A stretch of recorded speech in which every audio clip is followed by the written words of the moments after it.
Baseball, Little League, nós todos conhecemos que no último ano aqui, a Trobe nos está fazendo o máximo, tudo para assim,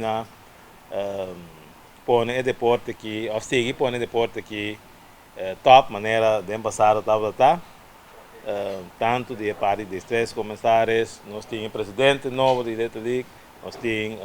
Timoteo que está aí para sua parte, nós temos também parte de Venezuela também que trabalha do Anuman, em caso aqui.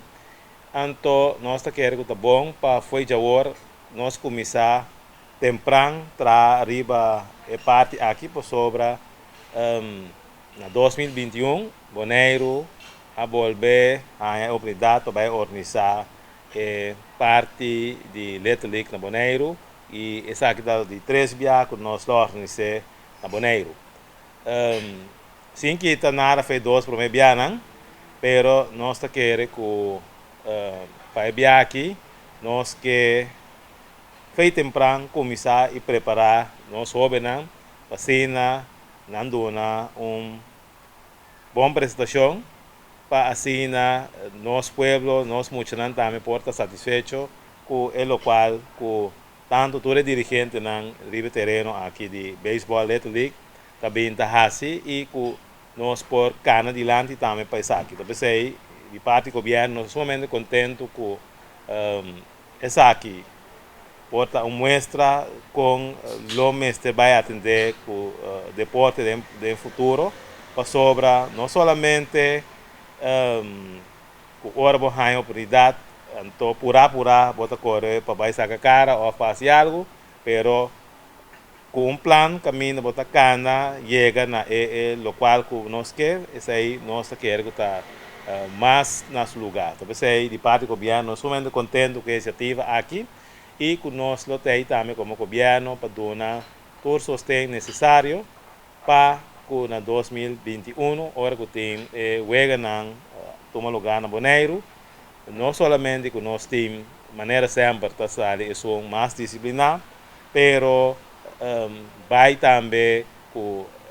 a notícia que é prêmio máximo que primeiramente a minha sessão aqui da Little League não te aceita é parte mais essencial permite que com boa preparação nós lo possa cara também ponendo Bonaire se põe Bonaire no mapa mundial de beisebol dia mais de nossa parte como governo para bem na toda zona que podem nas mesas para nós estar aqui na tarde e que vai entrar junto maneira que me bisa junto nós podemos lograr o que menos se nós dividir nós não temos nenhum caminho. O campeonato Lobira é de 3 campeonatos e me tenho que pensar que é coisa de bastante popularidade para o país onde nós área de Caribe. Se me dá um exemplo com a votação a bai, sim a lobby para mim, tem 9 para 10 países que vão participar no campeonato. De 10 países, tem 9 que participar no congresso. Então, tem um que não estava ausente. Então, sim a lobby, nós logramos 6 votos, porque tem 2 candidaturas, Aruba, a postular o mês, e Bonaire também. Então, nós ganhamos com 6 votos a favor e 3 contra. E na mira, é trabalho que nós vimos no último ano, e é profissionalismo que nós organizamos o campeonato, que é da gosto de roupa e simpatia.